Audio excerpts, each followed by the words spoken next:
Priscilla è stata avvelenata. Avvelenata? E chi avrebbe avuto interesse a versarle 12 gocce di acido muriatico nel caffè? Ops.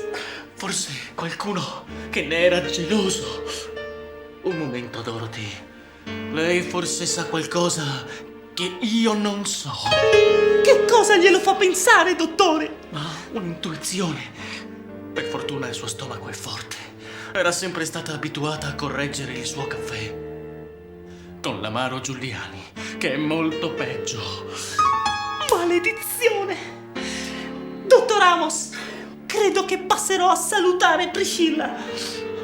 Magari le porto un caffè. Ops!